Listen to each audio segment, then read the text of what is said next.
Quando Jesus esteve conosco, muitos outros ensinamentos, ele disse-nos que tinha vindo para nós termos vida e vida em abundância. E se ele também nos disse que o reino dos céus estava dentro de nós, certamente que a sua vida em abundância que ele nos veio trazer, e este reino dos céus, tudo tem a ver com o ser, com o espírito.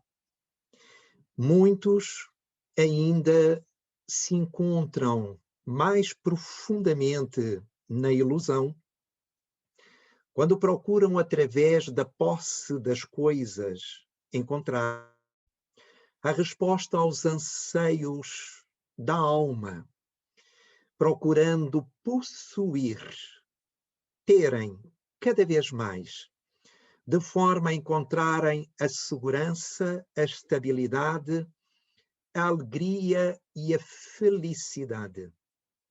Todavia, toda a posse verdadeira é aquela que tem a ver conosco internamente. Ou seja, nós só nos poderemos possuir. Tudo o resto é uma ilusão. E, naturalmente, que o reino dos céus só poderá existir no espírito. Nada tem a ver com o exterior.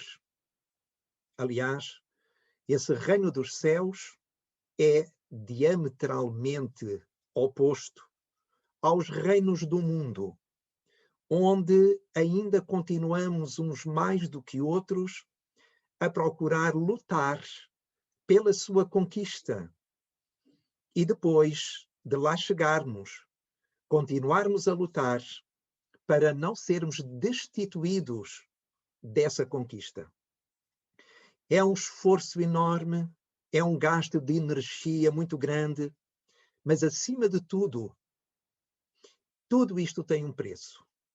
Porque para podermos conquistar no mundo, sejam as coisas, sejam as posições temporárias, as condições que o mundo oferece, isto tem o preço da nossa vida.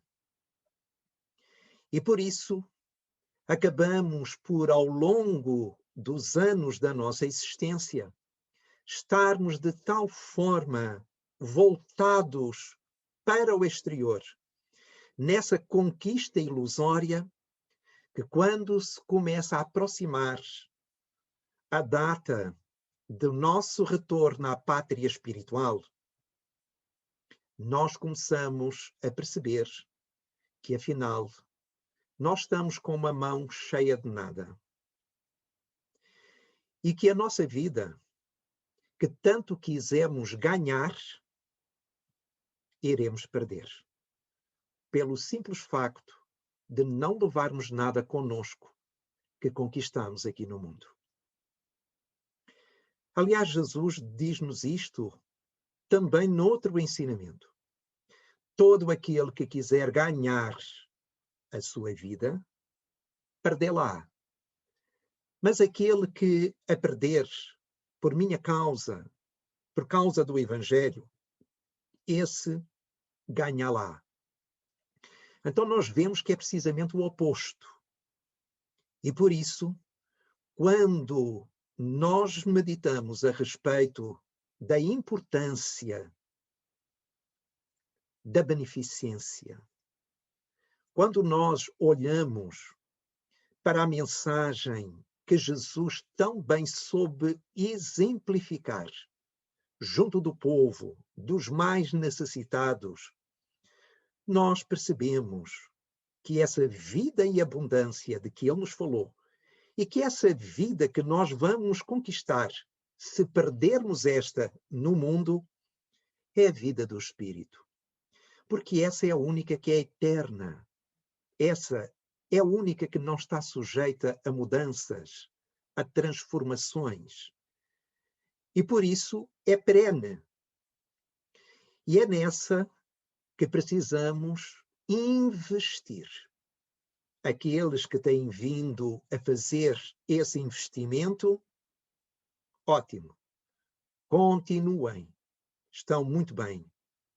E aqueles outros que não temos estado voltados para essa vertente, reflitamos a respeito da necessidade de fazermos uma mudança, porque é indispensável nós buscarmos as coisas do Espírito para que estas nos alimentem, para que estas nos enriqueçam, para que estas nos fortaleçam, nos deem o suporte necessário quando nas adversidades da vida, como esta que estamos a atravessar em regime coletivo, é através dessas conquistas internas, é nessa tomada de posse de nós mesmos, onde o outro tem toda a significação do nosso desenvolvimento, que passamos então a olhar para a humanidade e aos poucos vendo-a como nossa família universal. Quanto mais investirmos, quanto maior for o nosso ativo no coração, quanto maior for a nossa disponibilidade para o outro, maior será o ganho da nossa vida eterna. Porque nós só possuímos e só levaremos verdadeiramente conosco tudo aquilo que nós dermos. Seja a nível material, seja a nível do conhecimento, a nível do tempo, da saúde, tudo aquilo que sair de nós na direção do outro, isso nós possuiremos. E é precisamente este tipo de posse que vai preencher o nosso vazio interior. Não será nunca através das coisas do mundo que nós iremos conseguir preencher o nosso vazio. As nossas carências emocionais. Isso só é passível de ser preenchido à medida que nós vamos caminhando na nossa direção e passamos a atender às nossas reais necessidades. Quando falamos em reais necessidades, estamos a falar daquelas que os 5 sentidos não registram. São precisamente as necessidades da alma. Porque essas é que são reais, essas é que são as verdadeiras. E daí, Jesus nos dizer para nós acumularmos tesouros onde os ladrões não roubam, nem as traças roem, nem enferrujam, precisamente porque são de caráter intemporal. Têm a ver com a nossa dimensão espiritual. E todo este trabalho de autoaperfeiçoamento, de desenvolvimento pessoal, é a grande finalidade que nos traz ao mundo. E para a construção da verdadeira felicidade, nós precisamos do outro. Precisamos da partilha. Precisamos de dividir. Precisamos de incluir, de estar com, ao lado de, porque de outra forma, continuaremos no mundo das ilusões. Continuaremos no mundo da morte. Porque se o reino dos céus é o reino da vida eterna, o reino do mundo é o reino da morte. É tudo aquilo que tem início, que os nossos sentidos captam, que começa um dia, que surge um dia, e no outro dia desaparece. Pode levar mais ou menos tempo, mas desaparece. Quando olhamos para trás na história da humanidade, indo até 20 séculos atrás, no tempo do Cristo, aonde é que está todo aquela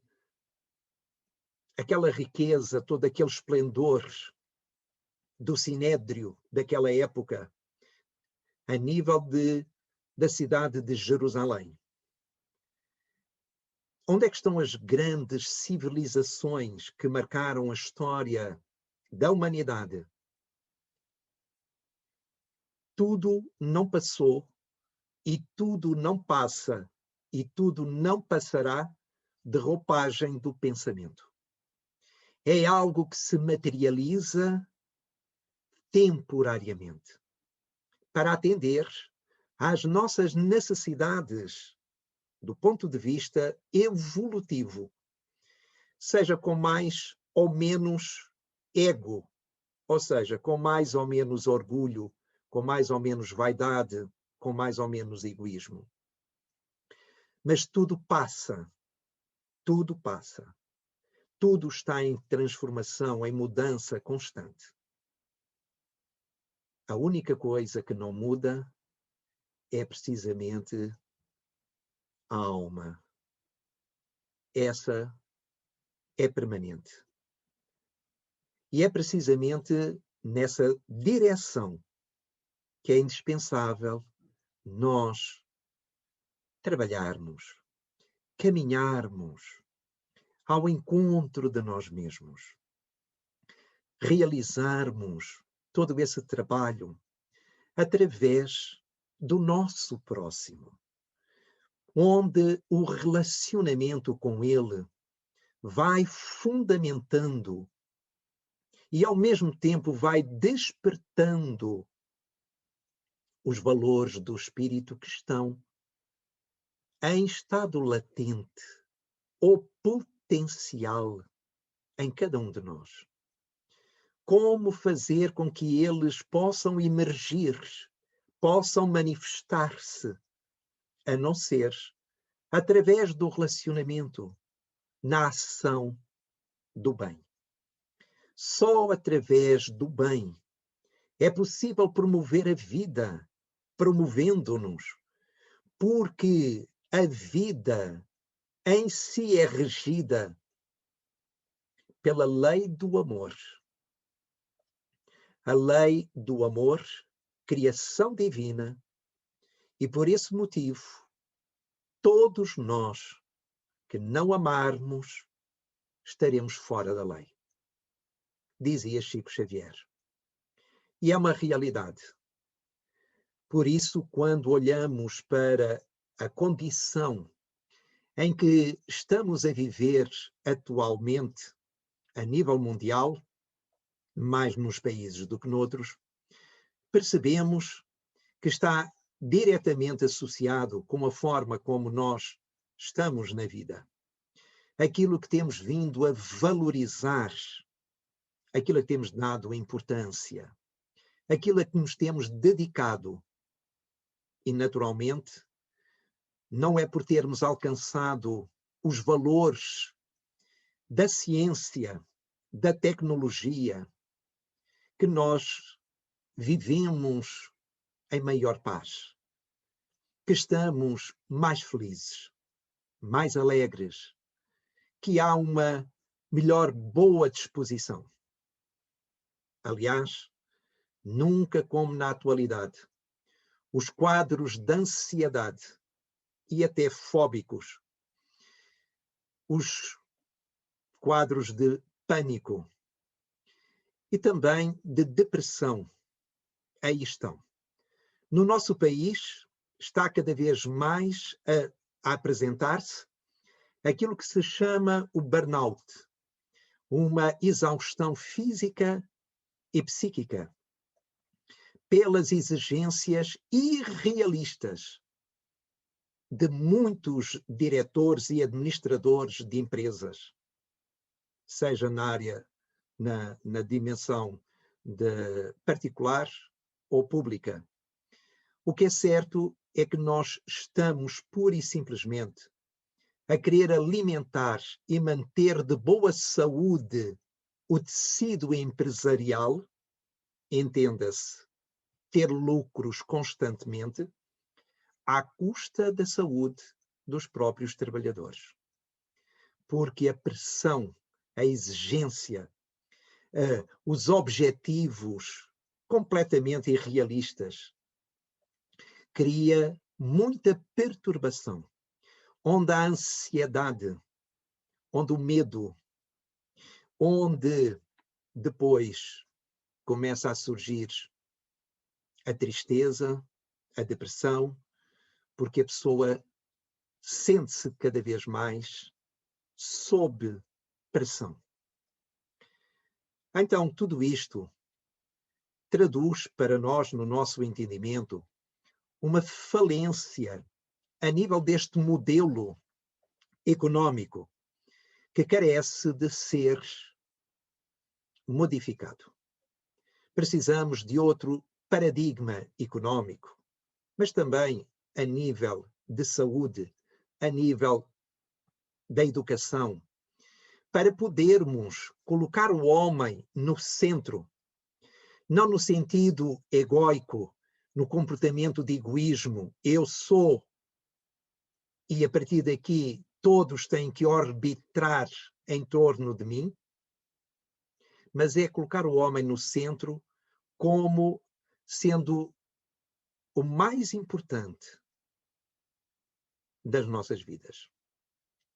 Dar a atenção, ir ao encontro, proporcionar condições, recursos, enfim, fazer com que o ser humano possa ser cada vez mais valorizado nas necessidades que cada um de nós apresenta e que não tem a ver com a dimensão externa.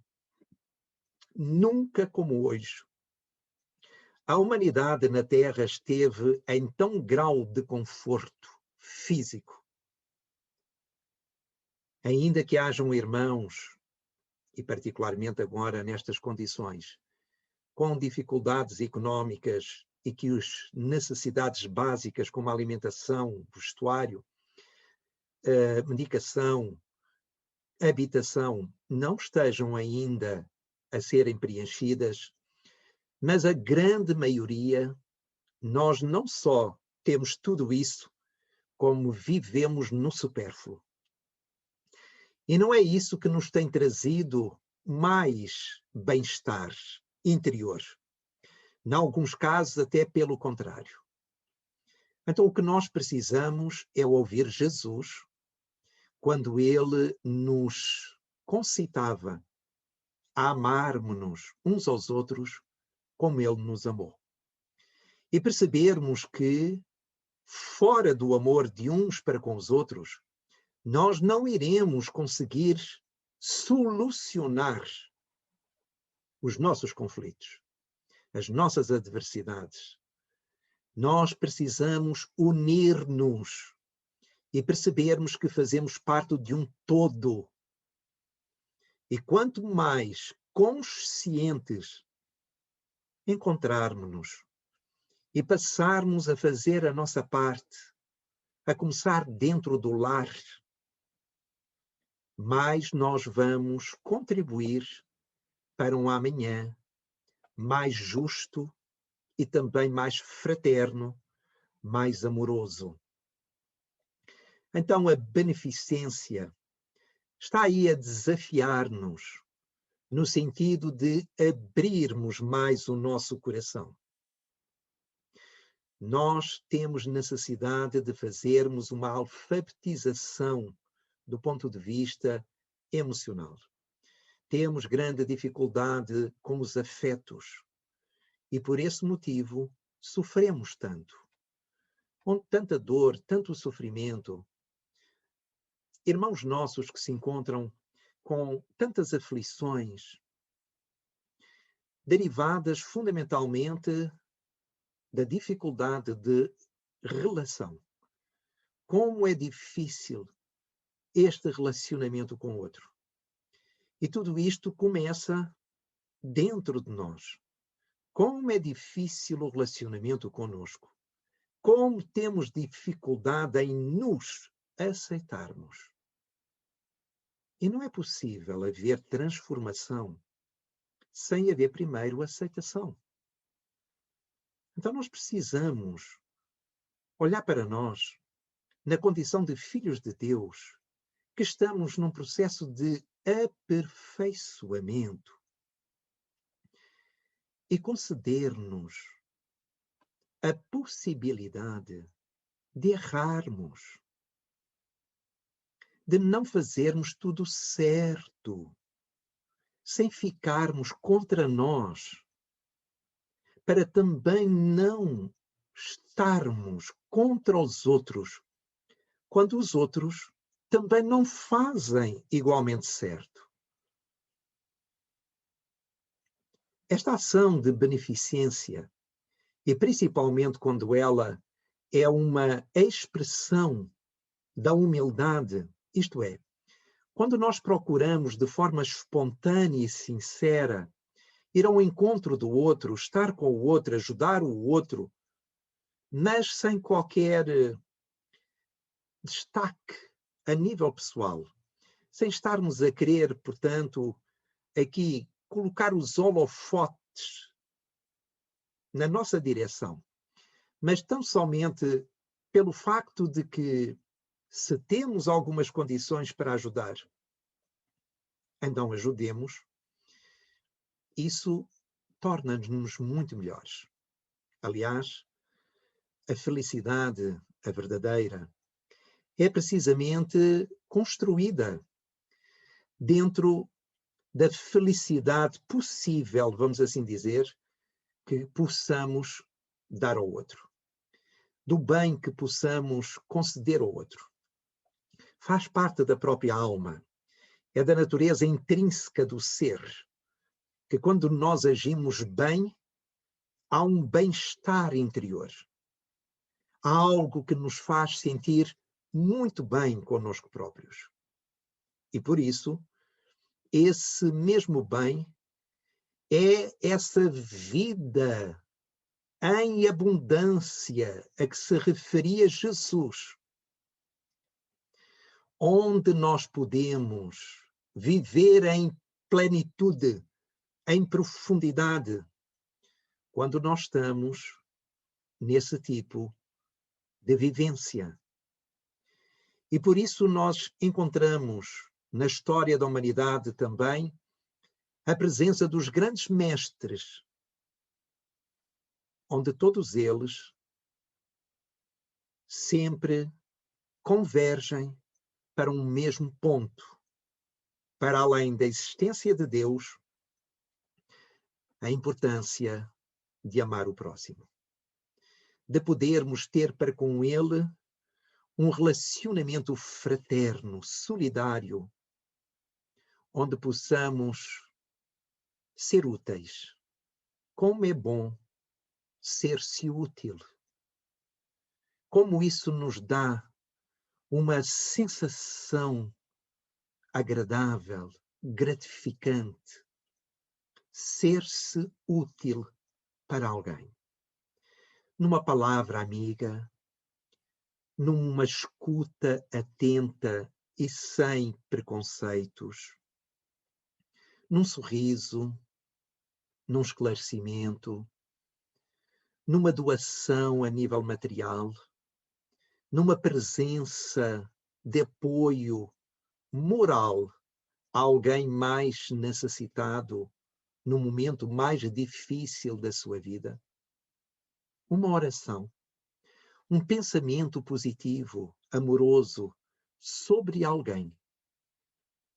É por isso que, na verdade, não existe ninguém tão pobre, tão despido ou tão destituído de valor que não tenha algo de si mesmo para dar ao outro quando quer. Jesus não nos pede coisas impossíveis, ou pelo menos muito difíceis para a grande maioria de nós, como, por exemplo, escalar o Monte Everest. Ele pede-nos tão somente que haja aqui uma ação beneficente, uma ação onde o outro possa ser considerado, ser validado através do nosso olhar, um olhar que tem a presença do coração e que vê no outro um irmão nosso, um filho de Deus, e que, da mesma maneira que atravessa algumas dificuldades e que nós podemos ser úteis, também mais adiante não sabemos se a recíproca não irá ser verdadeira. Estarmos em condições em que o outro nos venha ajudar. A vida é uma troca e só semeando a gente colhe. Neste caso, só semeando o bem se poderá colher o próprio bem. Estarmos à espera que de braços cruzados, acomodados, muitas vezes até preguiçosos, à espera que, não dando nada ao outro, não dando nada à vida, que a vida nos vai responder quando nós estivermos mais necessitados, isto é uma profunda ilusão. A vida é muito democrática e por isso ela sempre nos devolve aquilo que nós lhe damos. E por esse motivo é que, se nós estamos, de alguma forma, com várias carências que temos, uns mais do que outros, é porque à partida nós não nos estamos a dar verdadeiramente. Se nós nos estivéssemos a dar mais ao outro, de uma forma genuína, autêntica, ou seja, sem cobranças, sem exigências, sem estarmos aqui num jogo de manipulação, de interesses, não é por aqui. Porque isso sempre irá sair contra nós. O que interessa mesmo é que nós tenhamos presente o muito que a vida nos tem proporcionado. Mesmo dentro daquilo que nós já conquistamos pelo nosso trabalho, pelo nosso esforço, pelo nosso suor, ao longo dos anos, do ponto de vista material, por exemplo. Ninguém conquistou o que conquistou sem o auxílio de Deus. Pensar que nós chegamos sozinhos a esse patamar, que acumulamos esses bens tão somente por nossa iniciativa e por nosso esforço, é continuar inconsciente a respeito dos mecanismos naturais, das leis que regem a nossa vida. Ninguém está sozinho, nem ninguém realiza algo a sós. Não existe, não é possível. A vida está articulada de tal forma, porque Deus assim a construiu ou assim a criou, que não é possível alguém realizar-se, conquistar algo, sem que, entretanto, tenha feito com a ajuda de outro alguém. E por isso nós fazemos parte, somos assim elos de uma imensa corrente onde vem já da espiritualidade superior na nossa direção, para que, vindo esse auxílio, essa orientação de cima para baixo, nós possamos cada vez mais, através da aprendizagem, do trabalho, do esforço, da abnegação, desta nossa doação, realizarmos todo o movimento de baixo para cima. Então, quanto mais nós dermos, mesmo na horizontalidade, ao nosso semelhante, mais nós teremos na verticalidade. E quanto mais nós nos dermos aos outros, mais nós nos possuiremos, mais nós iremos estar junto de nós, perto de nós, porque estaremos na dimensão do sentir. Estaremos na dimensão dos afetos. Estaremos naquilo que é mais importante na nossa vida. Amar, ser amado. Claro, de preferência, amar mais do que ser amado. Na medida em que quanto mais nós amarmos, mais naturalmente iremos ser amados. Existem muitas pessoas que dizem: eu amo porque sou amado. Mas o importante é que nós cheguemos a uma maior maturidade do amor, dizendo: eu sou amado porque amo. É claro que todos nós estamos aqui, nesta escola da alma, que é a Terra, a realizarmos as aprendizagens, o trabalho, a entregarmos-nos a um serviço ao próximo, capaz de garantir-nos esta vida eterna, esta vida em abundância, que vai preenchendo cada vez mais o nosso vazio interior, para que nos realizemos e nos planifiquemos dentro do próprio amor. Então, esse convite da beneficência, num sentido discreto, amoroso, nas palavras de Jesus, que a nossa mão esquerda não saiba o que faz a direita, é, no fundo, procurar seguir o próprio exemplo do Mestre, em que não o vemos nunca a fazer publicidade, a alardear todos os benefícios que foi realizando física ou espiritualmente.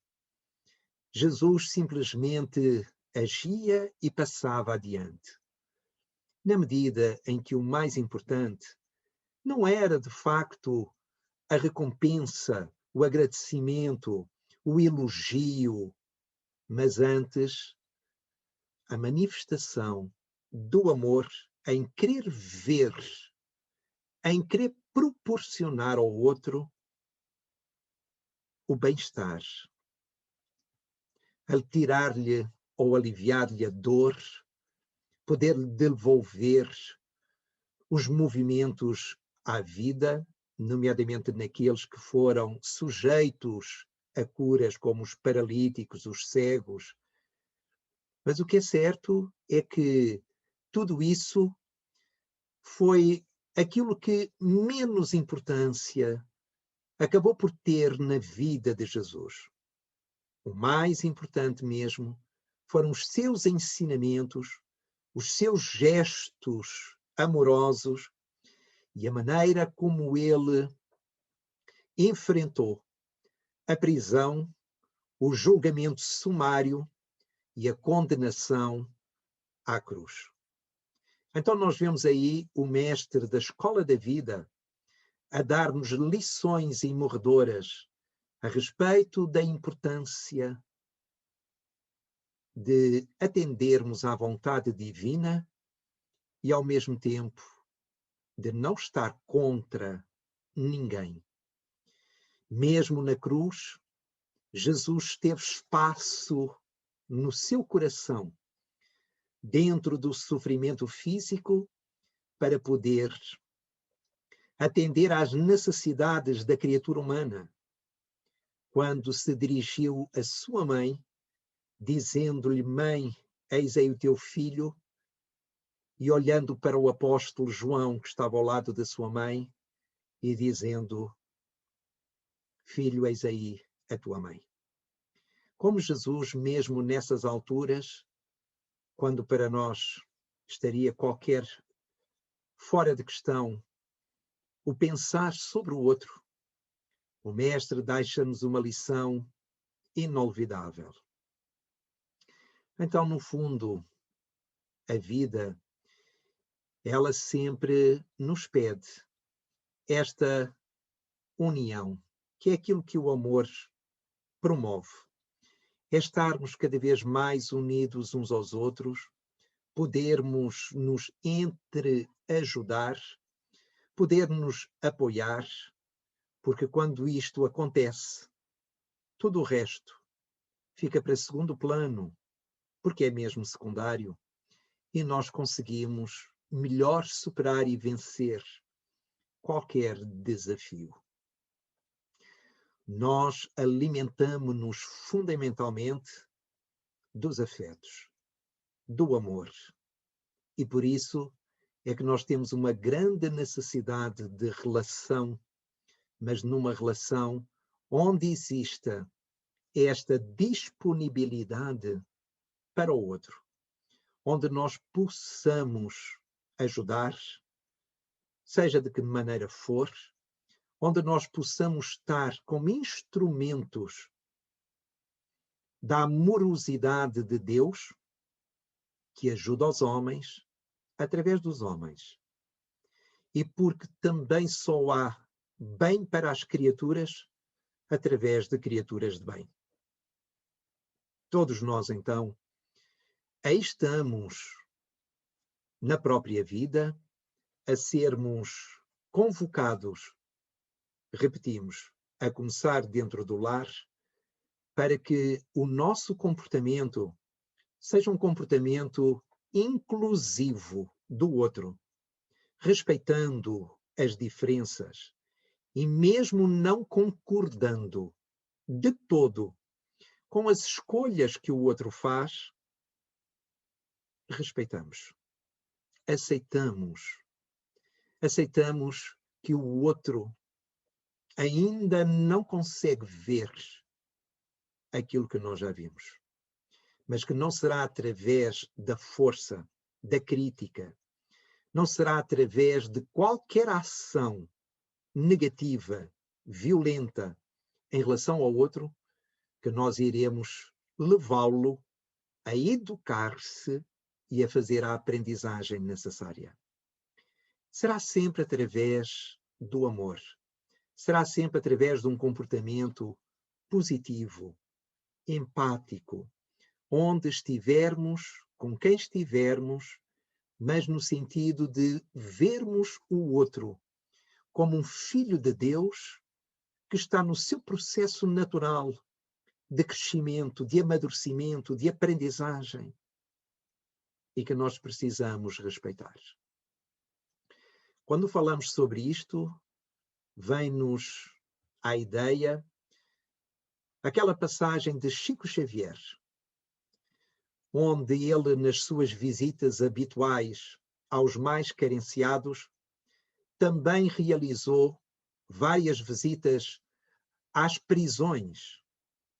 E, curiosamente, e falo em relação a mim mesmo aqui há uns anos, da maneira como eu pensava, antes de conhecer este comportamento de Chico, Chico levava, era portador de cigarros para partilhar com aqueles que estavam lá dentro e que, na verdade, tinham o hábito de fumar, e Chico partilhava com eles alguns cigarros, que era de alguma maneira para ir ao encontro daquilo que era tão pouco que eles poderiam usufruir por trás das grades.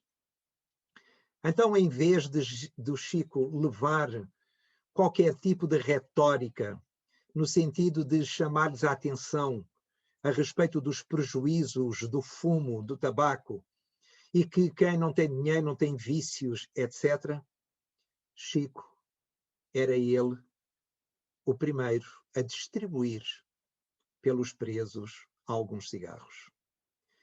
Isto é de um estado de consciência, de respeito e de aceitação pelo outro. Como quem diz, eu não estou aqui para ser moralista, para dar lições de paternalismo.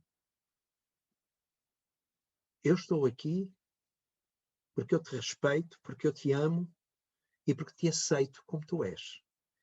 E se para ti é importante, e nesta fase, aqui, recluso, ter alguns momentos mínimos de prazer através do cigarro, pois aqui estão.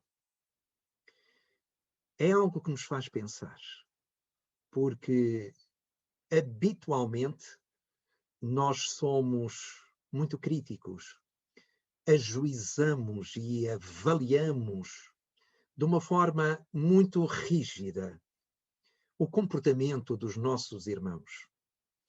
E fazemos isso naturalmente, porque ainda estamos muito inconscientes.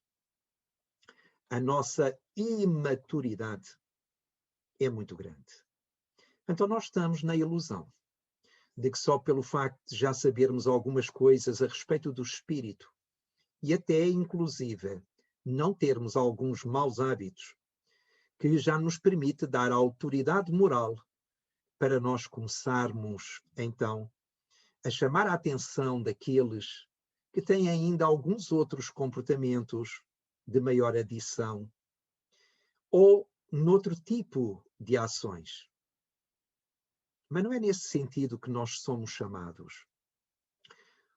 O cristão, o espírita, não é chamado a fiscalizar a vida do próximo, a estarmos aqui a avaliar se o outro está ou não está a comportar-se de acordo com os ensinamentos do Cristo.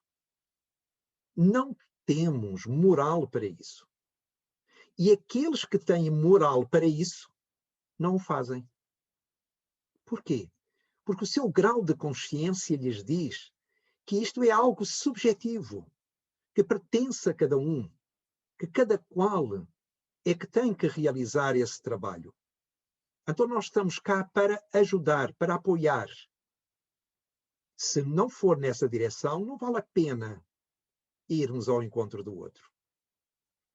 Porque o outro dispensa-nos esses ralhetes. Aliás, quando nós o fazemos, é quando muitas vezes eles ainda fazem pior. Como se fosse uma reação instintiva para nos dizer que eles não irão se comportar de acordo com aquilo que a gente quer, mas segundo o que eles querem. Então, esta questão é fundamental, porque nós, na nossa posição orgulhosa, quantas e quantas vezes olhamos para o outro e achamo-lo coitadinho, vemo-lo como mais ignorante, como alguém que precisa muito de ser ajudado, quase como um desgraçado. Mas o que é certo é que isso é uma projeção que nós estamos a fazer. Nós vemos o outro como coitadinho, porque há um coitadinho dentro de nós. O semelhante é que vê o semelhante, ou só o semelhante é que vê e reconhece o semelhante. O importante mesmo é nós respeitarmos. E esta é uma manifestação de amor importantíssima, que aproxima, que integra, que inclui, que soma, tudo pela positiva. E não quando nós colocamos-nos a apontar o dedo, a criticar, porque isso divide, porque isso leva a comportamentos, às vezes até de agressividade, de violência. Então o nosso comportamento não é estar contra nada nem contra ninguém, porque isso é uma ação violenta. Nós estamos aqui a favor de. E quando nós estamos a favor de qualquer coisa, então tudo fica melhor. Tudo flui, tudo se desenvolve, porque nós pomos-nos ao lado, porque nós apoiamos, porque nós ajudamos, porque nós nos disponibilizamos. E é claro que tudo isto facilita o processo da mudança do outro, além de nos enriquecer automaticamente, Porque sempre que nós damos algo de nós ao outro, isso nos torna algo mais do que aquilo que nós éramos antes da nossa dádiva. Acrescenta, soma. Alguns dizem, mas não é isso que eu ando à procura. Eu dou pura e simplesmente, espontaneamente, sem estar a pensar nisso. Mas a lei é assim mesmo. Jesus disse que a cada um seria dado segundo as suas obras. Que a semeadura era livre, mas a colheita tinha caráter obrigatório. Então isto é lei. Faça eu com intenção ou não faça, é automático. Tudo aquilo que sai de mim na direção do outro, a vida vai-me devolver na mesma natureza e com a mesma intensidade. Porquê? Porque o efeito é igual à causa. E se o efeito é igual à causa, quando eu ajo no bem, então o efeito vai ter que ser o bem. Tudo isto é algo que nós estamos a aprender aqui na Escola da Vida, com um mestre que se chama Jesus, em que esteve conosco há 2000 anos para nos ensinar a amar amando. Porque é só desta maneira que é possível haver este ensino. É através deste nosso movimento interno, é através desta nossa aproximação, nestas ações de beneficência junto do outro, nos pequenos, grandes gestos, que nós vamos enriquecendo a nossa vida. E quando um dia chegar a altura de deixarmos o corpo físico pela chamada morte, nós vamos ricos em espírito. Levaremos imensos tesouros conosco, porque estivemos a acumular esses valores da alma através da beneficência, da ação amorosa, caritativa, fraterna com o nosso semelhante. Porque é da lei que é dando que se recebe. E quanto mais nós dermos, naturalmente, mais nós possuiremos. Que a bênção amorosa de Jesus, então, continue a ser um estímulo para todos nós, para que nos permitamos deixar influenciar positivamente pela sua ação amorosa nas nossas vidas e permitirmos-nos, então, sermos cada vez mais irmãos de nossos irmãos. Muita paz.